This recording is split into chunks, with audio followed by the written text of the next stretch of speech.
तो बच्चों, आज हम अपना दूसरा पाठ अदल बदल पढ़ेंगे। ये पाठ दो मित्रों की कहानी है, अमृत और ऋषभ। दोनों अच्छे मित्र थे। वे एक दूसरे की मदद करना चाहते थे और मदद करते थे। तो इसी मित्रता की कहानी है अदल बदल।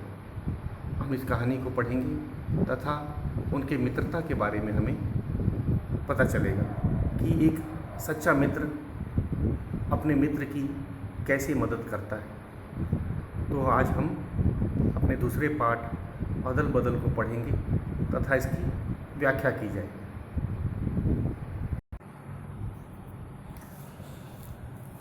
तो हमारा दूसरा पाठ है अदल बदल। होली की सुहानी शाम थी। बच्चे मोहल्ले के बीच में लगे नीम के पेड़ के नीचे खेल रहे थे। अमृत और ऋषभ भी वहाँ जा पहुँचे। दोनों नई कमीज़ें और निक्कर पहने थे, एक ही रंग, एक ही नाप और फिर सिले गए भी एक ही दिन। दोनों एक ही स्कूल में, एक ही कक्षा में पढ़ते थे। दोनों के घर भी आमने सामने थे। दोनों के माता पिता का काम धंधा भी एक ही था, खेती। तो बच्चों, इसमें हमें अमृत और ऋषभ के बारे में बताया जा रहा है। ये दोनों दोस्त हैं। वे शाम को, होली के शाम को, नीम के पेड़ के नीचे, मोहल्ले में एक नीम का पेड़ लगा था, वहाँ खेलने आते हैं। और दोनों की कमीज़ें नई हैं, क्योंकि और कमीज़ भी एक ही रंग की थी, एक ही नाप के थे और सिले भी गए थे एक ही दिन। तो दोनों नई कमीज़ पहन के, होली के दिन, होली की शाम को सब नए कपड़े पहनते ही हैं, तो ये दोनों भी नए कपड़े पहने थे। और केवल उनके कपड़े ही नहीं मिलते थे, और क्या क्या उनका मिलता था। दोनों एक ही स्कूल के, एक ही कक्षा में पढ़ते थे। दोनों का स्कूल भी एक ही था, कक्षाएं भी एक थी। दोनों के घर भी पास थे, आमने सामने थे। दोनों के माता पिता भी एक ही काम करते थे। उनका क्या काम धंधा था? खेती करना, मतलब वे किसान थे। अंतर था, क्या अंतर था दोनों में? अंतर था तो केवल यह कि अमृत की माँ थी और पिताजी थे और 3 भाई थे। अमृत के परिवार में कौन कौन था? अमृत के परिवार में उसकी माँ थी, पिताजी थे और अमृत के 3 और भाई थे। किंतु ऋषभ की माँ नहीं थी, भाई नहीं थे, केवल पिताजी थे। ऋषभ केवल अपने पिताजी के साथ ही रहता था। उसके माँ बाप, उसके माँ और भाई बहन नहीं थे। दोनों दोस्तों को एक जैसे कपड़े देखकर 2-3 लड़के बोल उठे, अरे ओ अमृत, ऋषभ, कहीं अदल बदल ना हो जाना। तो लड़कों ने उनको चिढ़ाना शुरू कर दिया। किस बात पे चिढ़ाना शुरू कर दिया? चित्र में भी देखो बच्चों, इनकी कमीज़ एक जैसी है, निक्कर भी लगभग एक जैसी ही है। और लड़के शायद उनसे खुश नहीं थे और उन्होंने क्या कहा, कहीं अदल बदल ना हो जाना, कहीं तुम लोग अपने घर भी मत बदल लेना, कपड़े तो दोनों के एक जैसे हैं, अपने अपने घर जाना। तो एक शायद चिढ़ाने के लिए वे उनको बोलने लगे। एक लड़के को शरारत सूझी, बोला, भाई जरा लड़कर तो दिखाओ, देखें कि लड़ाई में भी बराबर हो या नहीं। कपड़े तो तुम्हारे बराबर हैं। तो लड़के उनको चिढ़ाने लगे। शरारती लड़के भी आ गए। वे उनको लड़ने के लिए कहने लगे, लड़के देखो, लड़ाई में दोनों बराबर हो कि कोई तेज है लड़ाई में। ये से करके उनको चिढ़ाने लगे। वहाँ वहाँ खड़े दूसरे लड़के भी कहने लगे, हाँ हाँ ठीक तो है, देखे तो सही कौन जीतता है। तो हमने देखा कि सारे लड़के असद और अमृत अमृत और इस सब के पीछे पड़ गए।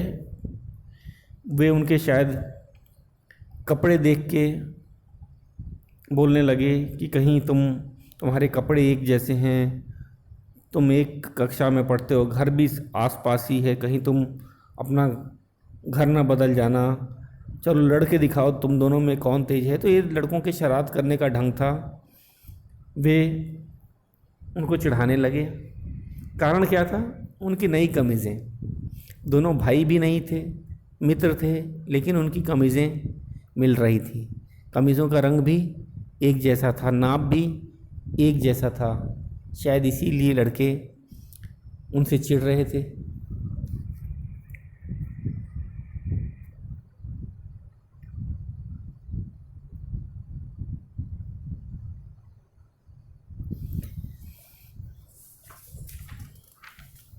ईसब ने अमृत की ओर देखा। ईसब ने अमृत की ओर देखा। अमृत बोला, न भाई न, मेरी माँ तो मुझे मार ही डालेगी। तो अमृत ने क्या बोला ईसब को कि अरे नहीं, लड़ने का तो कभी सोचना भी नहीं। अगर मेरी माँ को पता चलेगा कि नए कपड़े पहन के तुमने लड़ाई की है तो वो उसको मार ही डालेंगी। कारण क्या था, हम आगे चलते हैं, देखेंगे। अमृत का डर ठीक था, क्योंकि चलते समय माँ ने चेतावनी दी थी, देखो जिद करके नए कपड़े बनवाए हैं, कहीं फाड़े या गंदे किए तो देख लेना। माँ ने उसको बताया था कि आज इन जो नए कपड़े तुम्हारे बने हैं तुम्हारे ज़िद के कारण बने थे और ये कपड़े गंदे नहीं होने चाहिए। ठीक है, बात सही थी। क्यों? अब हम इसको, चेतावनी क्या होता है बच्चे? एक नया शब्द आया है, चेतावनी। चेतावनी मतलब माँ ने सावधान किया था।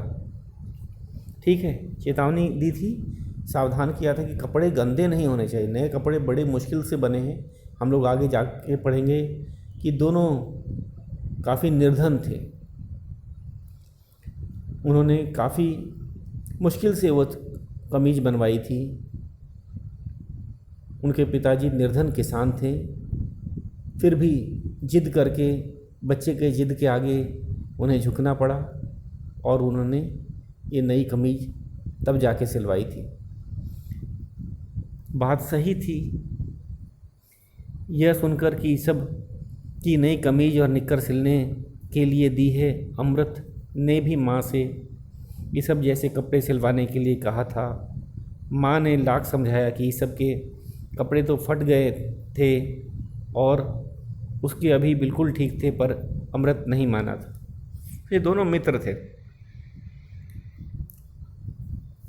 ईसब और अमृत।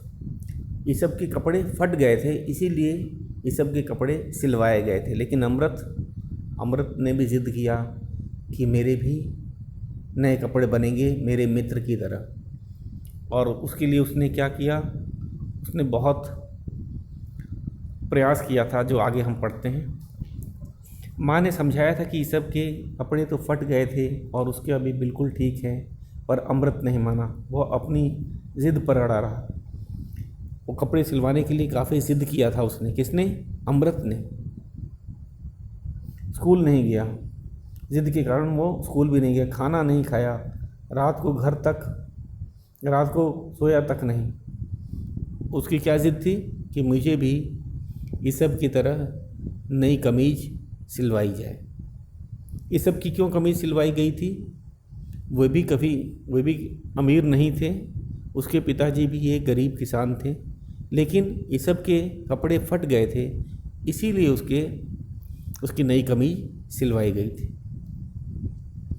आखिरकार माँ ने अमृत के पिताजी को समझा बुझाकर उसके लिए भी नए कपड़े सिलवा दिए थे। जब बच्चा बहुत ज़िद करने लगा, स्कूल नहीं जाने लगा, खाना छोड़ दिया, सोना छोड़ दिया, तो माँ से न रहा गया। उन्होंने अमृत के पिताजी को काफ़ी समझाया, तब जाके उसके नए कपड़े बने थे, नई कमीज सिलवाई गई थी। अब भला अमृत ऐसा काम कैसे कर सकता था जिससे कपड़ों को कोई नुकसान हो, और वैसे भी लड़ाई, और वह भी ईसब के साथ? नहीं, बिल्कुल नहीं। तो ईसब उसका मित्र था। कोई आदमी कितना भी बहकाए तो वो अपने मित्र से नहीं लड़ेगा। और दूसरा क्या कारण था? मित्र से तो नहीं लड़ा जाता, ये तो बात होती है। दूसरा क्या कारण था? उसकी माँ ने चेतावनी दी थी कि कपड़े तो गंदे नहीं होने चाहिए, फटने नहीं चाहिए। और इस कपड़ों के लिए खुद अमृत ने भी काफ़ी परिश्रम किया था। उसने काफ़ी ज़िद किया था, स्कूल जाना छोड़ दिया था, खाना खाना छोड़ दिया था, रात को सोता तक नहीं था। और उसके ज़िद के आगे उसकी माँ को झुकना पड़ा। उसकी माँ ने अमृत के पिताजी को मनवा के ये कमीज सिलवाई थी। इसीलिए लड़ाई अमृत नहीं कर सकता था, वो भी अपने मित्र के साथ तो कभी नहीं कर सकता था।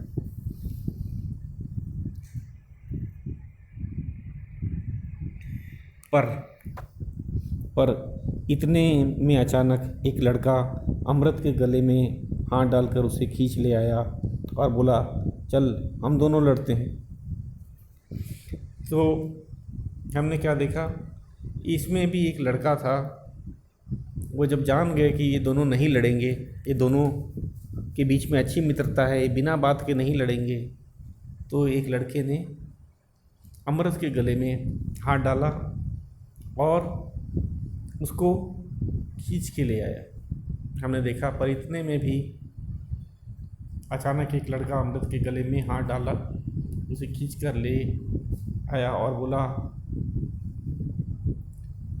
क्या बोला? चल हम दोनों लड़ते हैं। तो इस सब के साथ नहीं लड़ रहा, कोई बात नहीं, अब हम दोनों लड़ेंगे। अमृत लड़ना नहीं चाहता था।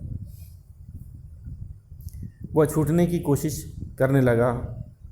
देख कालिया, मैं मना कर रहा हूँ, छोड़ दे मुझे, देख छोड़ दे। तो उस लड़के का नाम कालिया था। वो ज़बरदस्ती उसके गले में हाथ डाल कर के, किसके? अमृत के गले में हाथ डालकर उसको लड़ाई के लिए ले आया। और अमृत बोलते रहा कि नहीं, मुझको छोड़ दे, मैं लड़ना नहीं चाहता तुम्हारे साथ, मैं तुम्हें मना कर रहा हूँ, मुझे छोड़ दो। इतने में कालिया ने अमृत को ज़मीन पर पटक दिया। जो कालिया जो लड़का था, ये बहुत शरारती था। इसने क्या किया, इसने अमृत को ज़मीन पर पटक दिया। लड़के शोर मचाने लगे, अमृत हार गया, अमृत हार गया। अमृत नीचे गिर गया था ज़मीन पे, और बाकी सब शरारती जितने बच्चे थे सब अमृत को चिढ़ाने लगे। उसकी शायद कमीज गंदी हो गई थी। फिर क्या हुआ, वे क्या कहने लगी, अमृत हार गया, अमृत हार गया। ये सब से देखा न गया। ये सब उसका मित्र था, उसको गुस्सा आ गया। उसने देखा कि बिना बात के अमृत को लड़ाई में घसीटा जा रहा है। उसको कालिया ने ज़मीन पे पटक दिया था। वह गुस्से से कालिया को ललकारते हुए बीच में कूद पड़ा।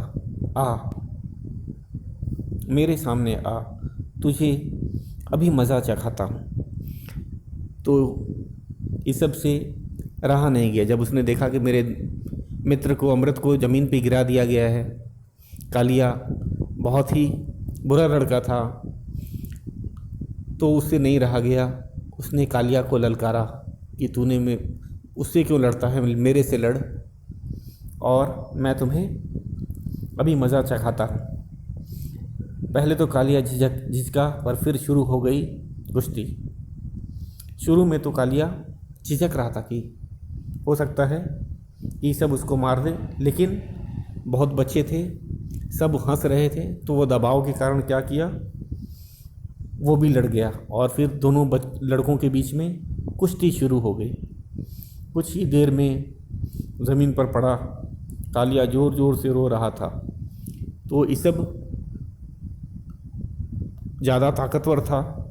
उसने कालिया को ज़मीन पर पटक दिया था और कालिया को चोट लग गई थी, इसलिए वह ज़ोर ज़ोर से रो रहा था। दूसरे लड़कों ने देखा कि हंसी हंसी का खेल उलट ही हो गया। अब तो वे सारे ही भाग निकले। अमृत भी सबको लेकर भाग निकला। तो सारे बच्चे देख रहे थे कि ये तो अभी खेल चल रहा था, मजाक में ही लड़ाई हो रही थी, लेकिन इसमें तो कालिया को चोट लग गई और वो ज़ोर ज़ोर से रोने लगा। शायद रोने के कारण और भी लोग, बड़े लोग आ जाते और फिर बच्चों को डांट या मार पड़ती। तो इसीलिए सारे बच्चे डर गए और वे सारे भाग गए। और अमृत भी इस सब को लेके वहाँ से भाग गया, क्योंकि वह नहीं चाहता था कि लोग जमा हो जाएं और पता चले कि बच्चों ने आपस में लड़ाई की है, कुश्ती की है। इसीलिए अमृत बहुत समझदार था, उसने भी इस सब को लिया और वहाँ से भाग निकला।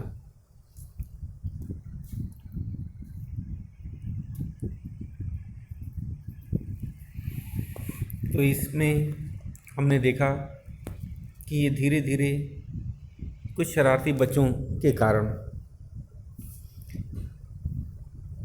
लड़ाई शुरू हो गई।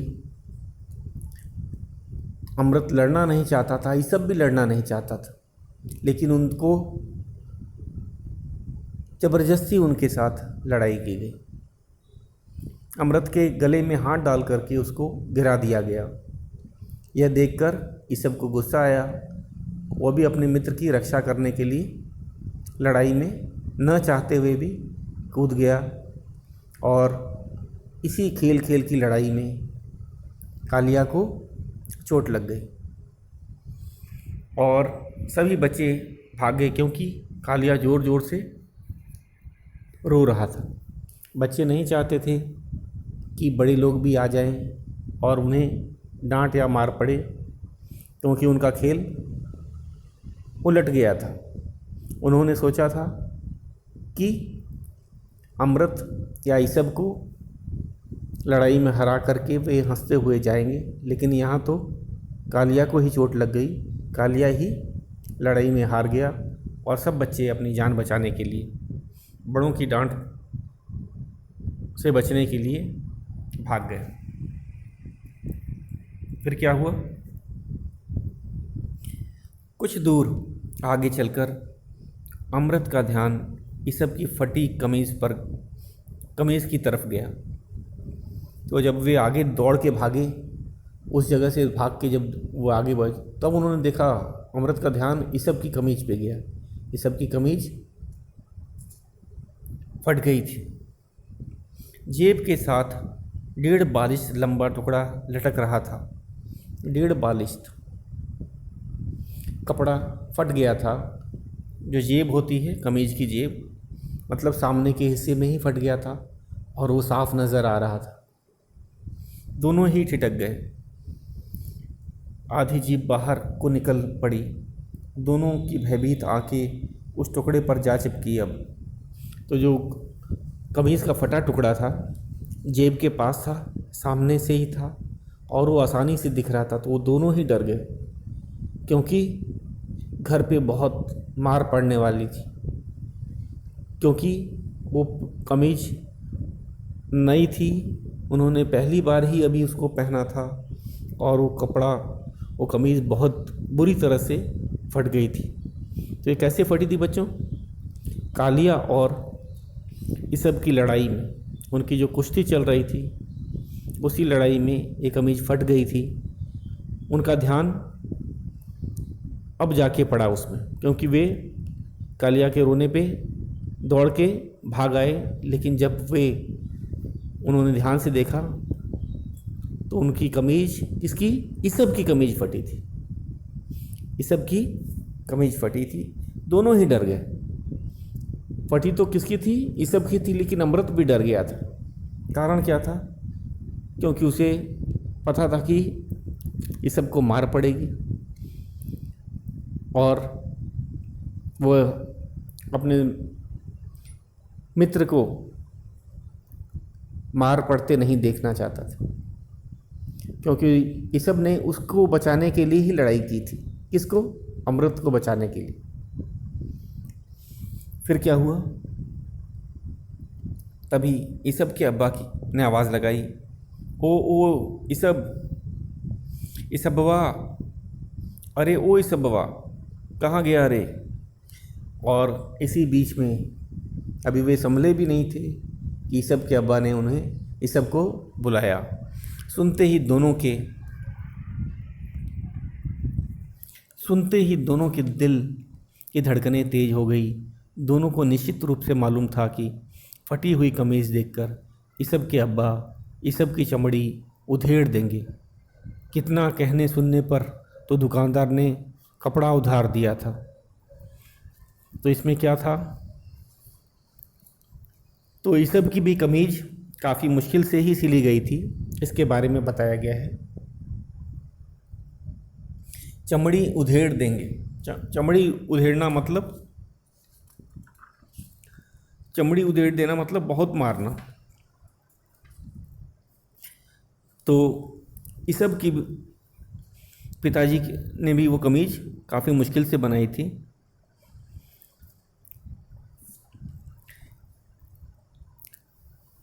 तो दोनों की दिल की धड़कनें क्यों तेज हो गई थी, क्योंकि दोनों को निश्चित रूप से मालूम था कि फटी हुई कमीज़ देखकर ईसब के अब्बा ईसब की चमड़ी उधेड़ देंगे।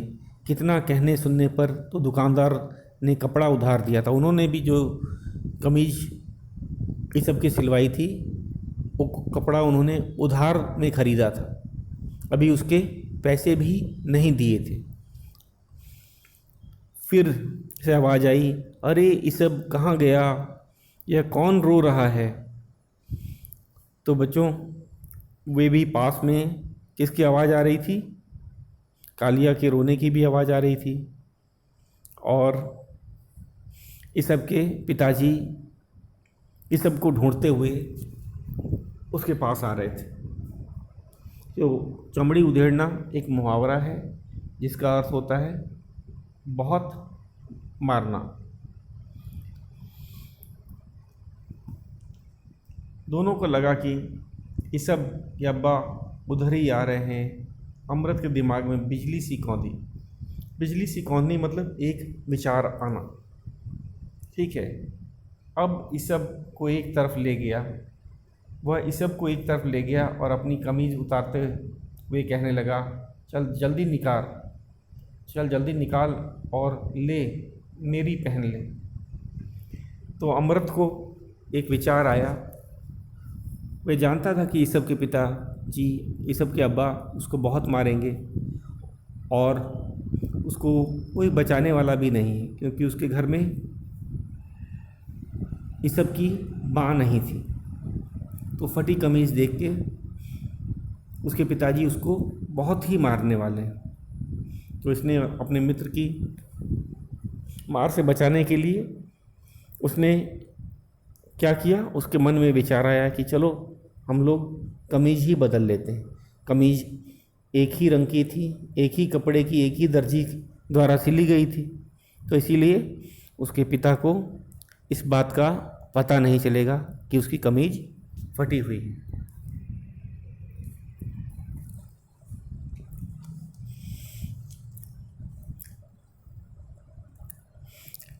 ये सब भौचक्का रह गया, बोला, और तुम, मैं तेरी पहन लूँगा। तो ये सब को समझ नहीं आया कि अमृत उसकी फटी कमीज़ क्यों पहनना चाहता है। अगर वो कमीज़ बदल लेते हैं तो उसकी तो कमीज़, तो उसने बताया कि मैं तेरी कमीज़ पहन लूँगा, अदल बदल कर लेते हैं, जल्दी कर, कोई देख लेगा। अमृत ने कहा।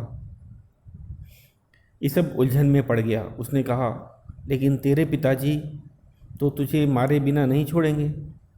तो ये सब को पता था कि जो भी फटी कमीज घर पहन के जाएगा उसकी पिटाई तो होनी ही है।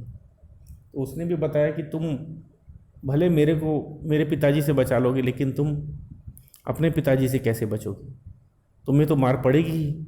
और वो नहीं चाहता था कि उसकी फटी कमीज से अमृत को मार पड़े। वह उलझन में था। उलझन क्या होता है बच्चों? जब व्यक्ति कोई फैसला नहीं ले पाता, सोचता रहता है कि क्या करूं, करूं कि नहीं करूं, उसका क्या होगा, क्या नतीजा निकलेगा। इसीलिए उसने कहा था कि लेकिन तेरे पिताजी तो तुझे मारे बिना नहीं छोड़ेंगे। अमृत ये सब की कमीज उतारते हुए बोला, लेकिन मेरी तो माँ है ना। तो उसने बताया कि तुम चिंता मत करो, मेरे पिताजी मुझे नहीं मार पाएंगे, क्योंकि मेरी माँ है और मेरी माँ मुझे मार से बचा लेगी। ये बात अमृत को पता थी कि कोई माँ अपने बच्चे को मार पड़ने नहीं देती है, और उसे इसका पूरा भरोसा था कि अगर वो फटी कमीज, इस सब की भले फटी कमीज पहन के जाएगा, उसकी माँ उसको बचा लेगी। त्यौहार का दिन है और उसकी माँ उसको पिटाई से बचा लेगी। और इस सब के घर में वो अकेला पिताजी के साथ रहता था, उसकी माँ नहीं थी, तो उसको कोई बचा नहीं सकता था। तो दोनों दोस्तों ने फैसला किया और कमीज़ें बदल ली। तो इसमें बच्चों कौन कौन से कठिन शब्द हैं एक बार देख लेते हैं। सबसे पहला था हमारा चमड़ी उधेड़ना, इसका अर्थ होता है बहुत मार पड़ना। इसके अलावा भी कुछ शब्द होते हैं जो हमें कठिन लगते हैं। जरूरी नहीं कि जो शब्दार्थ में जो शब्द हैं वही कठिन हैं, जिसका अर्थ हमें नहीं पता वो भी कठिन है। उसके बाद में है बिजली सी कौंधना, अचानक विचार आना। बिजली सी कौंधना मतलब अचानक विचार आना। उसको क्या अचानक विचार आया कि अगर हम कमीज़ें बदल लें तो दोनों बच सकते हैं। कैसे? कि इस सब की कमीज फटी नहीं रहेगी,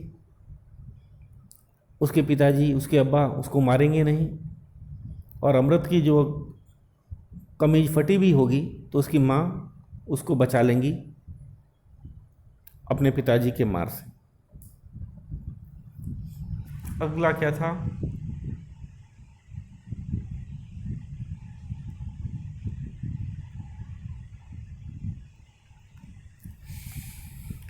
हाँ, तो ये था, इसे भौचक्का रह गया। बोला और तुम, मैं तेरी पहन लूँगा। ये सब क्यों भौचक्का रह गया था बच्चों? क्योंकि उसको समझ नहीं आ रहा था कि अमृत फटी कमीज क्यों बदल लेना चाहता। क्योंकि फटी कमीज अगर वो ले जाएगा, वो पहनेगा, तो उसको भी मार पड़ेगी। और कोई फटी कमीज क्यों लेना चाहेगा?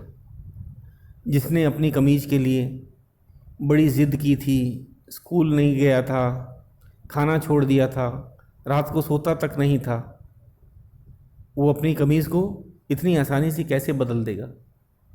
तो इसीलिए ऐसे भौचक्का रह गया था, क्योंकि उसे पता था कि अमृत को भी अपनी कमीज से प्यार है, उतना ही प्यार है।